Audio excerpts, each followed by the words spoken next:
प्रिय छात्रों, आज फाइनेंशियल अकाउंट के अंतर्गत डबल एंट्री सिस्टम हम क्यों करते हैं उसके बारे में हम जानकारी देंगे।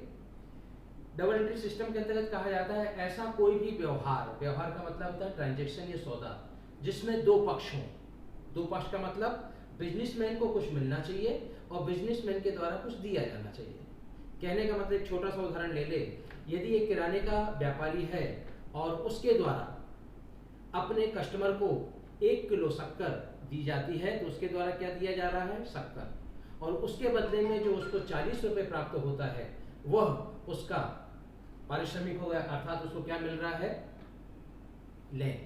और उसके बदले क्या दिया जा रहा है? देन, यानी कि शक्कर। इसी प्रकार हम ये कह सकते हैं, जब कोई कस्टमर के द्वारा उधार के रूप में वह सामग्री ले जाया जाता है, तो ऐसी स्थिति में क्या होता है? लोगों के मन में ये भ्रम रहता है कि कस्टमर के द्वारा कुछ दिया नहीं गया जबकि वो शक्कर ले गया।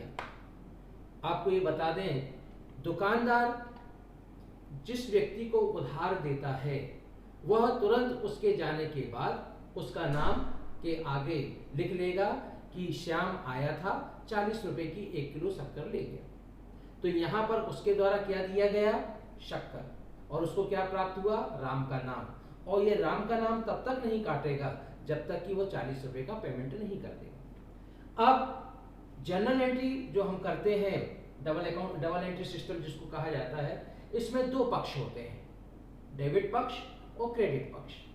डेबिट पक्ष जिसको कि हिंदी में विकलन या नामे कहा जाता है, क्रेडिट पक्ष समाकलन या जमा कहलाता है। अब लोगों के मन में ये विचार आता है कि ये वास्तव में डेबिट क्रेडिट होता क्या है। इसके बारे में आपको मैं बता दूं, डेबिट क्रेडिट एक सिंबल है, एक चिन्ह है। जैसे हम रोड पे जाते हैं और यदि ये एरो मिल जाता है तो हम राइट टर्न हो जाते हैं, और उसी प्रकार यदि ऐसा एरो मिल जाता है तो हम लेफ्ट टर्न हो जाते हैं। कहने का मतलब ये है, एक निश्चित नियम के अनुसार, इसके कुछ गोल्डन रूल्स हैं वो बताऊंगा मैं, एक निश्चित नियम के अनुसार जिसको पहली लाइन में हम दर्शाएं, पहली लाइन का मतलब यहां पर, वह क्या कहलाएगा? डेबिट। एक निश्चित नियम के अनुसार जिसको हम दूसरी लाइन में दर्शाएं वो क्या कहलाएगा? क्रेडिट। तो डेबिट और क्रेडिट अकाउंटिंग लिखने का एक सिंबल है जो एक निश्चित नियम के अनुसार दर्शाया जाता है। तो हमेशा ये ध्यान देना, जब जब आपसे पूछा जाए what is the debit, what is the credit, तो आप हमेशा जवाब देंगे debit and credit it is a part of accounting system symbol. As per rules we will do debit side, as per rules we will do in the credit side. अब दोहरा लेखा प्रणाली के अंतर्गत जनरल एंट्री बनाई जाती है। General entry के लिए कितने कॉलम बनाए जाते हैं? 5 कॉलम बनाए जाते हैं। पहला कॉलम डेट, जब जब ट्रांजैक्शन होता है और किस तारीख को होता है उस तारीख को हम डेट के अंतर्गत दर्शाते हैं। दूसरा कॉलम होता है पर्टिकुलर्स, विवरण। पर्टिकुलर्स जो गोल्डन रूल्स है उस रूल्स के हिसाब से हम डेबिट और क्रेडिट करते हैं। और जो ट्रांजैक्शन दिया रहता है, माल खरीदा, बेचा, वापस आया, पूंजी लगाई, आहरण किया, इन सब का उल्लेख नरेशन के अंतर्गत यानी कि विवरण के अंतर्गत ब्रैकेट में दर्शाया जाता है। अब इसके बाद एलएफ का मीनिंग होता है लेजर फॉलियो। लेजर फॉलियो का मतलब यह है कि जो हम यहाँ पर एंट्री कर रहे हैं, मान लो यहाँ पे हमने कैश की एंट्री की है, कैश यहाँ लिखा है, तो ये कैश किस पेज नंबर पे है लेजर के, मान लो लेजर के पेज नंबर 14 पे है, तो यहाँ व्यवहारिक प्रैक्टिकल लाइफ में उसको 14 नंबर पे मेंशन कर दिया जाता है। तो लेजर फॉलियो का यूज हम प्रैक्टिकल लाइफ में करते हैं। यहाँ पर जब अकाउंट मेंशन करते हैं एग्जामिनेशन में तो वहाँ पर कुछ नहीं लिखा जाता। अब चूंकि डबल एंट्री सिस्टम का नियम है कि दो पक्ष होते हैं, इसलिए डेबिट में जितना अमाउंट आएगा, मान लीजिए डेबिट में 10,000 अमाउंट है तो क्रेडिट में भी 10,000 अमाउंट ही मेंशन किया जाएगा। इसी कारण दोहरा लेखा प्रणाली को दो पक्षों को प्रभावित करने वाला खाता भी कहा जाता है।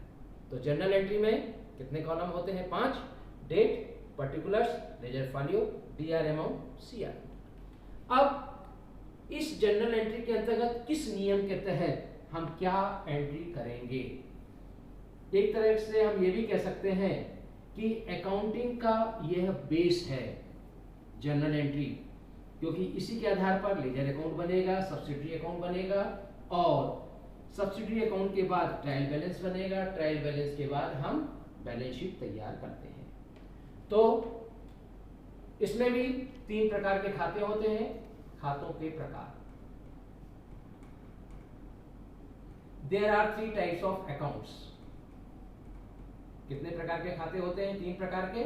नंबर 1 व्यक्तिगत खाता,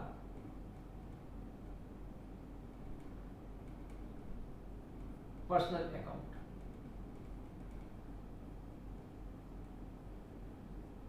अब हमें ये मालूम होना चाहिए कि पर्सनल अकाउंट कौन कौन से अकाउंट होते हैं, हमें पहले पहचान मालूम होना चाहिए। सिंपल सी थ्योरी ये है, पर्सनल अकाउंट जिस अकाउंट में या जिस व्यवहार में व्यक्ति के द्वारा रुपए का लेन देन किया जाए, जब जब कैश ट्रांजैक्शन पर्सन के बीच में हो तो कौन सा अकाउंट कहलाता है? पर्सनल अकाउंट कहलाता है। Cash transaction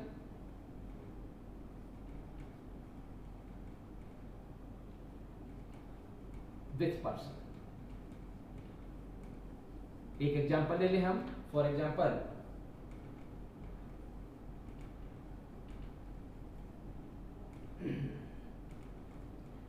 ₹10,000 received from Rakesh. अब हमेशा ये ध्यान रखना, जर्नल एंट्री किसके द्वारा बनाया जाता है? बिजनेसमैन के द्वारा बनाया जाता है। तो ये हमेशा ध्यान रखना, बिजनेसमैन कभी भी अपना नाम जर्नल एंट्री में नहीं लिखता। क्या?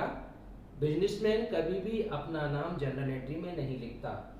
अब ऐसी स्थिति में हम जो रूल्स फॉलो करते हैं जर्नल एंट्री के लिए, रूल्स, ये गोल्डन रूल्स कहलाते हैं, जिसको अकाउंटिंग भाषा में गोल्डन रूल्स कहते हैं। गोल्डन रूल्स है, डेबिट द रिसीवर,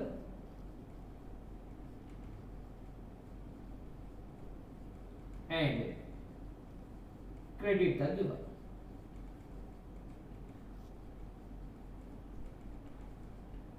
अब डेबिट द रिसीवर, जब भी हम कोई भी ट्रांजैक्शन देखें और ट्रांजैक्शन में यदि कैश का ट्रांजैक्शन पर्सन के बीच में होता है या व्यक्ति के द्वारा किया जाता है, व्यापारी और व्यक्ति के द्वारा किया जाता है, व्यापारी या कस्टमर के द्वारा किया जाता है, तो हमेशा कौन सा अकाउंट होता है? पर्सनल अकाउंट होता है। रूल्स क्या है? Who will be debit? Debit the receiver. Who is receiver? Businessman, क्योंकि जनरल एंट्री किसके बुक में किया जाएगा? बिजनेसमैन के। और करंट में व्यक्ति क्या रिसीव कर रहा है? Businessman cash. Who is the receiver? Businessman. What he is receiving? Cash. Who is giver? Rakesh.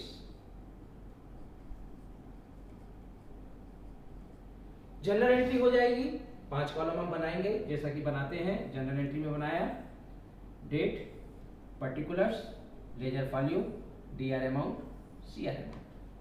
चाहो तो हम इसको मेंशन भी कर सकते हैं। Date, particulars, ledger value, DR amount, CR amount. अब ये ध्यान रखना, अकाउंटिंग एक सिस्टम है, अकाउंटिंग मैथ्स नहीं है। भले ही आपका आंसर गलत आए, लेकिन आपको मेथड बेस पे नंबर हमेशा मिलते हैं। तो बाकायदा हम 5 कॉलम बनाएंगे, ऊपर हेडिंग लिखेंगे इन द बुक्स ऑफ, हम एग्जांपल ले लें Shyam, in the books of Shyam. General entry हम किसके उसमें कर रहे हैं? जनरल एंट्रीज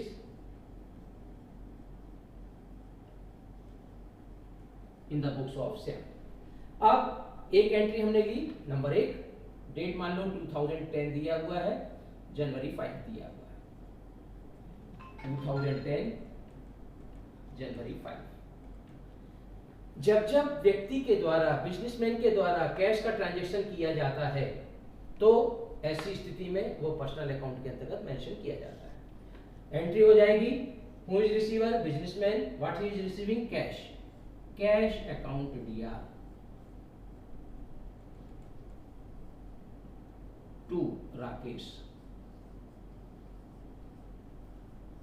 जनरल एंट्री करने का नियम है, हमेशा ये ध्यान देना, डेबिट वाला आइटम हमेशा इस लाइन से बिल्कुल चिपका हुआ रहेगा और DR कहाँ लिखा रहेगा, इस लाइन के बाजू से।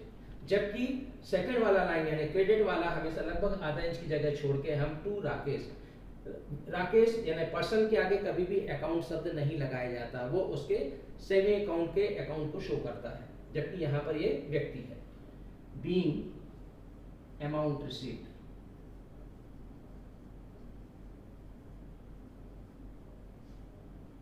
फ्रॉम राकेश। अब अमाउंट कितना था, 10,000 डेबिट साइड में, 10,000 क्रेडिट साइड में, हो गया। इसी प्रकार पेमेंट वाला दूसरा एग्जांपल ले लें, example 2,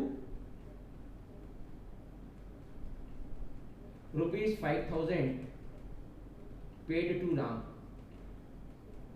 paid to Ram. Ram एक कस्टमर है जिसने हमें कुछ सप्लाई किया होगा, उसको हमें पेमेंट करना है। Who is receiver, Ram, journal entry में आ जाएगा यहां पर Ram DR। Who is giver, businessman, businessman खुद तो जाता नहीं है, उसके बदले क्या देगा, cash to cash account. 5,000 in the debit side, 5,000 in the credit side. Being amount paid, being amount paid to Ram. और मान लीजिए तारीख दी हुई है जनवरी 10, तो हम जनवरी 10 यहाँ पर मेंशन कर देंगे। तो दो ही पक्ष होते हैं, कौन कौन से, या तो बिजनेसमैन को पैसा मिलेगा जैसा कि यहाँ मिला है, या बिजनेसमैन के द्वारा पैसा दिया जाएगा, बाकी कोई भी पक्ष नहीं होता है। तो ये गोल्डन रूल्स का पहला रूल्स हो गया। Thank you.